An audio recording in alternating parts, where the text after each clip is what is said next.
Hello, everyone. I'm Catherine Maroney from Community Affairs at NYP Hudson Valley Hospital. We're delighted to welcome you to today's program in recognition of Autism Awareness Month. From the hospital's Chef Peter X. Kelly Teaching Kitchen on our Cortland Manor campus, Chef Emily Berner will share recipes to make healthy snacks. Ryan Moynihan, a hospital employee and our colleague, will speak about his experience with autism. And first, we are delighted that Dr. Stephen Canny wanted to speak with all of you and provide information. Dr. Canny is director of the New York-Presbyterian Center for Autism and the Developing Brain. Next slide. Dr. Canny, over to you. Hi, everybody. Thank you so much. And this is super exciting. And I appreciate everybody attending and learning how to cook healthy snacks. I've actually fell in love with cooking lately, so I'm anxious to hear what we can say. The center has been around since 2013, and it really has become, across the country, recognized as one of the premier diagnostic centers and treatment centers for individuals who may have autism spectrum disorders. And just really briefly, we're a broad range center where we have very innovative interventions ranging from helping support people with speech language, with functional living skills, occupational therapy, social work, psychiatry, developmental pediatrics.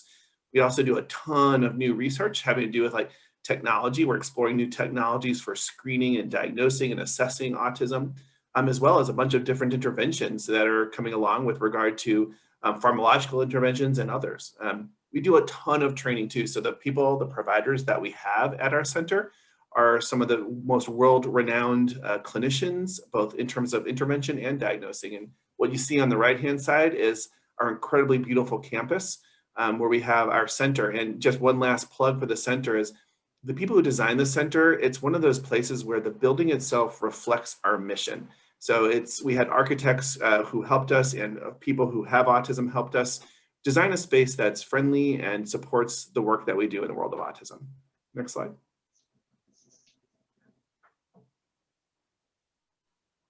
So if you have any questions about it, feel free to reach out to us, and there's our phone number. And I want to keep my part really brief so we can dive right into the food part. So thank you so much, everybody. Dr. Canny, again, thank you so much for joining us. And Ryan, I'll ask you to turn your camera on and you can unmute. As mentioned, Ryan Moynihan is an employee with the hospital. He works in the volunteer services department. And we have a few questions for Ryan, and he's going to share with you some of his experiences. First of all, some very happy news. Ryan, you turned 25 last week, and you are a remarkable young man. You have shared that you have autism. So please tell us, what was it like to grow up with autism? It's a very good question, Catherine. It's a journey and challenging, but my mom always taught me to never let autism define me, and it had made me the person I am today. My mom pushed for me to be included into classes that gave me social skills and seeing how other kids interacted. And I think that the kids that I went to school with, it helped them accept me. And from the beginning, I grew up with them. But then it came to middle school. Kids got social part got a little tough, and kids at that, and especially with kids at that age, and the teachers wanted me to concentrate on my academics, such as my math, reading, social skills, and vocational training, which I always needed. High school experience, it was, there were good days, but there was some not such great days. Kids got even tougher, and I was bullied because of my disability. It was very rough, and I didn't think I was going to make it through it. But as I look back at it, I wouldn't want to change it because it has helped me want to help others that went through the same experience as I did, and just to tell them that they're not alone. Um, Ryan, you most- shared with us that there were several activities during high school. In your journey, as you said, high school started, to get tough. But what activities were you interested in that helped you? That's a good question. I was actually going to get to that part. On the positive note, my my teachers and my mother encouraged me to get involved into after school activities, and the stuff I did was make a difference, the Friends Network, the Peers Influence Peers Partnership. It's a video production group, and interesting fact, I'm actually still a part of this day because it's not only for high school students, it's actually for adults as well. And one of my favorites I've done was being the high school's mascot. It was just so much fun to be a character. I felt like I was Mickey Mouse, except the costume wasn't a mouse, it was a tiger. um, and as of the activities I've done out in the community, when I was a child, I did play a few sports through a special education program, and I did acting, I did dancing, and I do Taekwondo. I started when I was about 8 years old. I took a break from it when I was 13 just to try different things. But then in the year 2018, I decided to return, and they let me pick up from where I left off. And I'm proud to say I am officially a red belt. And one of the last activities I like to share is I just actually recently started this last year. I do puppetry, and it's something I wanted to do since I was a boy. And I would get on when I would do a little puppet show, like for my brother on FaceTime, just to help put a smile on his face, And speaking of which, I have an older brother who is on the spectrum. I'm very close with him, and I love him very much. We're like best friends. He lives in a residential setting. My mom and I miss him very much, and it's very hard, but he needs 24-hour care. And where he lives, the people supporters take very good care of him, and we're just very grateful for that. And Ryan, your brother is so lucky to have you and your mom. I just Thank wanted you. to ask you as well. We all know you and value you so highly, and you've told us your experience about the Putnam Valley Volunteer Fire Department. Mhm. So are you still a member of that? Yes, I am. I started when I was 16 years old with the fire department because I wanted to be surrounded by guys that are like a brotherhood and father figures that to me. And I did want to become a firefighter. I wanted because I wanted to be a hero like the guys, but everyone thought and for my own safety and with my challenges, it was for the better like to stay as an associate member, which I feel like as I look back at it, like everything worked out for the best. And I did talk about it with my mom when I was just one excuse me. And one of the best advice that my mother gave me was, being a because like I mentioned, I wanted to be a hero. And she told me, being a hero isn't always about being a first responder. It's also always about, doing the right thing, being a good person, and helping others in the community. And my mom, she had always been strong about me believing in myself. Very good. Ryan, just another question. I want to hear more about your mom, but another question is that you came to New York-Presbyterian Hudson Valley Hospital, first with the organization Careers for Mhm. People with Disabilities, and you also were hired. And again, now you're working in the Volunteer Services Department. So tell us a little bit about your job and what having a full-time job has taught you. So I started off actually as a volunteer at the hospital. My job coaches gave me different experience of different departments to learn. It was good for me because every different department, it was just such a great experience. Today, I am an employee at the hospital for 4 years now, this upcoming July. And um, from day one, I've been so welcomed and very accepted and here, and I'm very grateful to have such an incredible job like that. And so many people are so kind, very helpful, and the colleagues, they're like family to me. And I just want to thank all the supervisors and colleagues that has helped me. And shout out to my friend Cedric. I don't know if he remembers this, but that he told me that he couldn't wait to see what I do next, because there will be many more next, and meant that just meant more than what I could put words into. And Ryan, many people will agree that you're family to us. And final question, who has helped you the most and why? That's a very good question. My mother has. Unfortunately, I don't think she was able to attend due to health problems, but she has been through so much helping me and my brother, fighting for our rights and getting the services that we need. And I wouldn't be the person if there wasn't for her. She has always taught me that I could do anything. She always reminded me that that about the many accomplishments I achieved, and without her being a little pushy, and I know that everything that has everything to do with the many accomplishments that she has helped me achieve. Ryan, absolutely wonderful. We all enjoyed hearing from you today. And Thank you please so stay much. with us. And we're going to turn the program now over to Chef Emily Berner.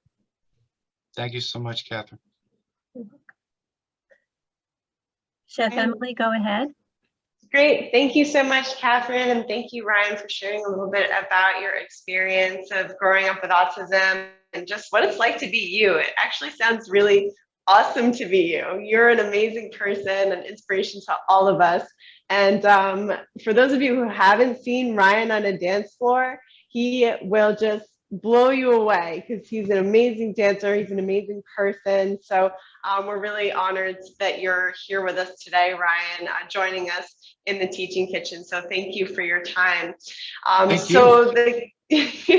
So the cooking portion of the class, our focus today is on healthy snacks and mealtime tips. So we're going to be making some very simple, very simple, quick and healthy snacks, and talking a little bit about managing picky eating. So picky eating is something that's normal for all kids and is also true for kids with autism as well. Ryan, if I could just ask you briefly, what are some of your favorite snacks? That's a good question. Let's see. And you can think about it and get back to us if you like. Sure. Okay. All right. So we're going to be making a few things. We're going to start off by making overnight oats. And this is really nice because you just put everything in a jar, shake it together, pop it in the refrigerator, and then the next morning you can have it as a breakfast or even as a snack later on in your day. And it's really a filling, delicious, healthy snack with lots of little goodies in it. So I'll walk you through that recipe. And then we're going to be making, and this sounds silly, but it's toast 3 ways. So sometimes when you're really in a rush and you want to have something that's quick and healthy and easy, I'm going to show you just how to top your toasts in different ways to make sure that you also get some variety in your diet as well. So that's going to be our program. We'll start with the overnight oats. And I just want to show you what it looks like the next day. So it's nice and thick.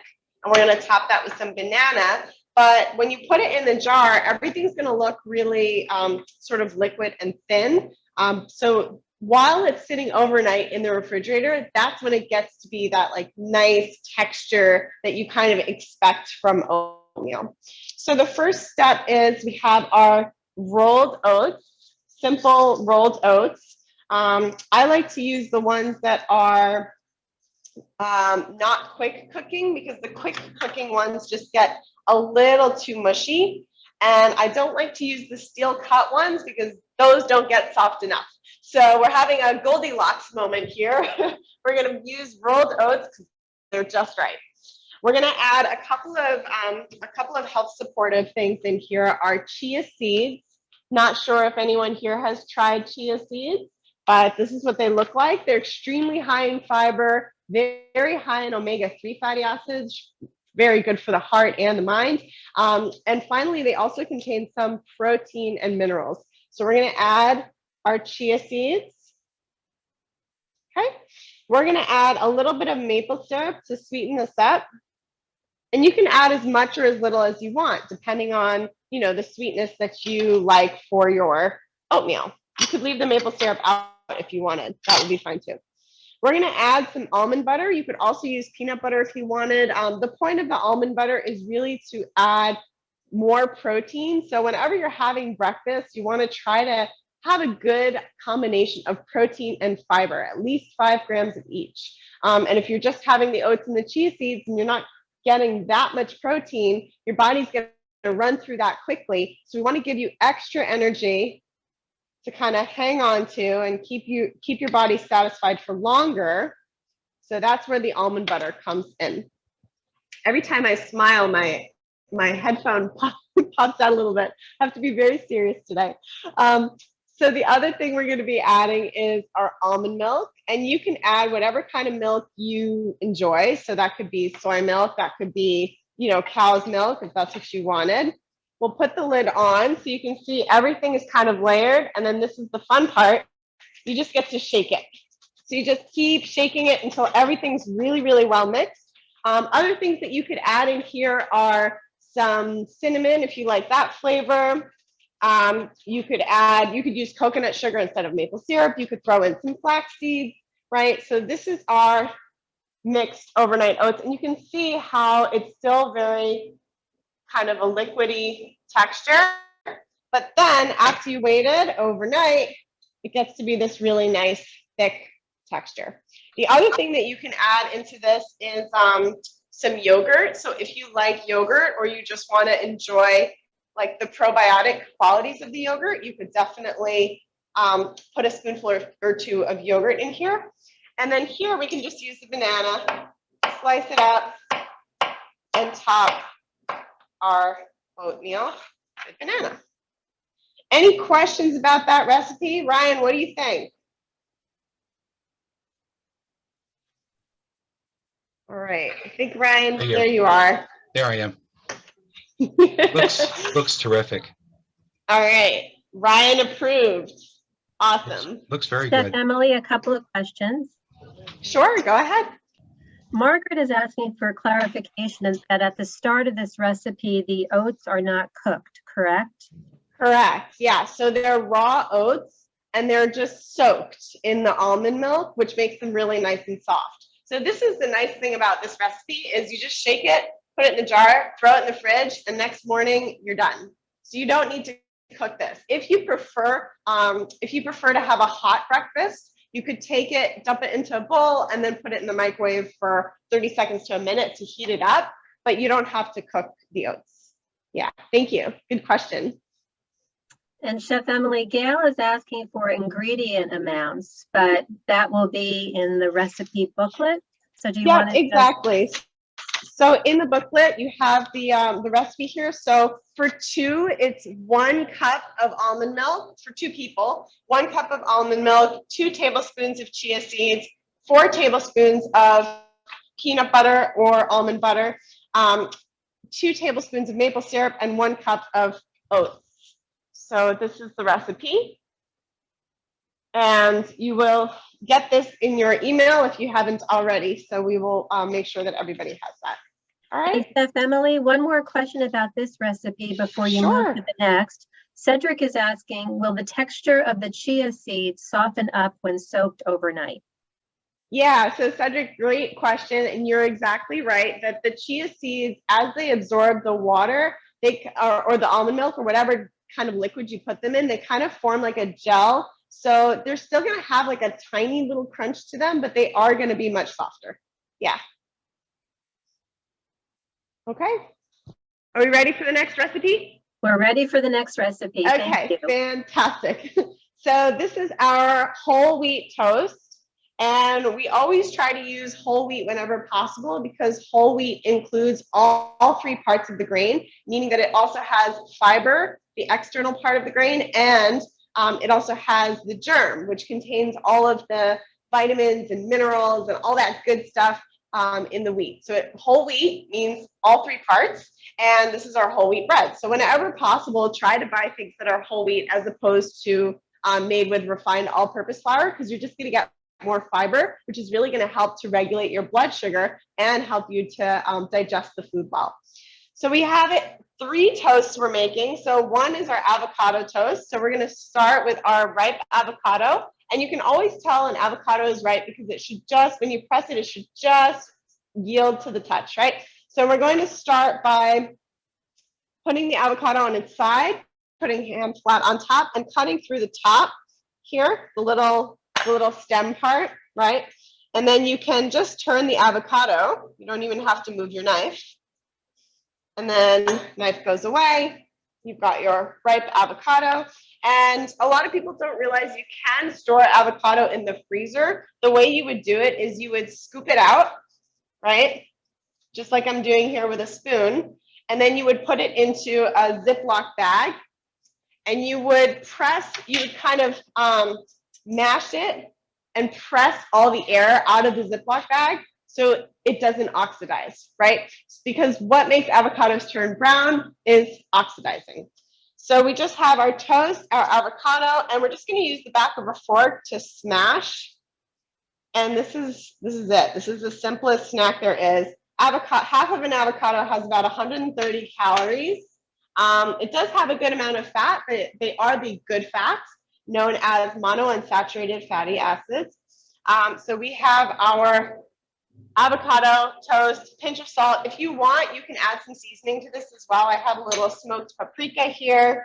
You could add some toasted cumin seed. You could add, whatever kind of spices you like. I like the smoked paprika because it smells and tastes like bacon without the calories and all the unhealthy fats.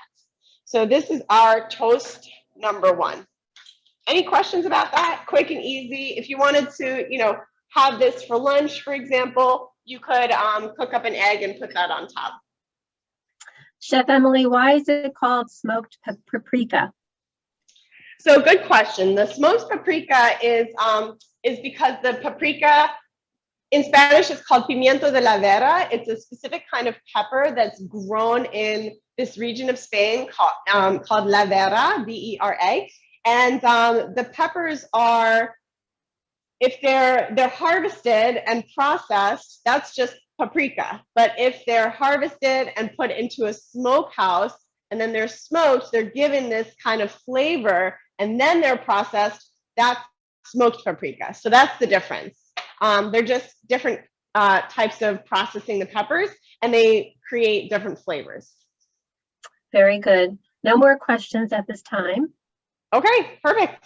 So toast number 2 is going to be our almond butter or peanut butter and banana. So very simple here. We're just going to spread out some almond butter. And whenever I buy almond butter or peanut butter, when I bring it home like this, I actually flip it upside down and I store it in the pantry upside down so that oil that's really hard to mix in kind of goes to the bottom. So then when you flip it back, it's a lot easier to work with. So that's just a little tip on storing your almond butter. So we'll put that on our toast. We're going to add some banana to this, and you can add different fruit if you like, if you wanted strawberries, blueberries, right? So very simple stuff that's really, really tasty and nutritious, full of healthy fats, fiber, and protein to make sure that you're getting enough of a variety of nutrients. And then similarly here, if you wanted to make it a little fancy, you could throw some cinnamon on top. It's good with the cinnamon. You could, of course, add like a jam or a jelly, but the banana is pretty sweet on its own. So I kind of like to do this instead of jelly. So this is your banana and peanut butter option or almond butter. And then the third option is cottage cheese and fruit. So similarly here, we're going to top it with our cottage cheese. Now, cottage cheese is very high in protein and calcium. And then we can add some melted frozen fruit or jam on top of that, right? So these are just really quick and easy snacks that you can make that you know are going to help support your body. All right, so there's our 3 toasts in 3 different ways, right? So as I mentioned, cottage cheese, very high in protein. It's also high in vitamin B12. It contains 30% of your selenium, 10% of your calcium in just 1 cup. So there's a lot of really good things in cottage cheese for us. And this one is low fat, so that's even better. 10 grams in just this little container. So that'll help to keep you full and satiated. So another reason that I'm focusing on the toast 3 ways is because of a concept called food chaining. So as we mentioned, picky eating is normal with kids, and it's also true for kids with autism as well. So there are some mealtime tips to think about. Meal chaining or food chaining is used for building exposure and variety. So the concept is that you start with a focus that's similar to what your child already eats and expand from there. So for example, if your child loves strawberry yogurt, you could try expanding to different flavors of yogurt, right? Step by step. So this is called food chaining, and again, really useful for building exposure and variety. Food play and exploration is really important as well, allowing the child to interact with food before they take a bite. And exposure is important, but not doing too much too soon. So that's another thing to think about as well. Other mealtime tips that apply for everybody, really regular structured meal times, keeping meal times calm and removing any distractions can really help. And sitting with your child and eating the same foods, right? Because if, my 3-year-old niece, for example, gets her own plate of food, she's wondering, well, why don't I have what's on your plate, right? So eating the same plate of food can actually really help a child to gain more exposure and feel familiarity at the same time. Other tips I wanted to share, making sure that at each meal, serving at least 1 food that your child likes and has eaten in the past.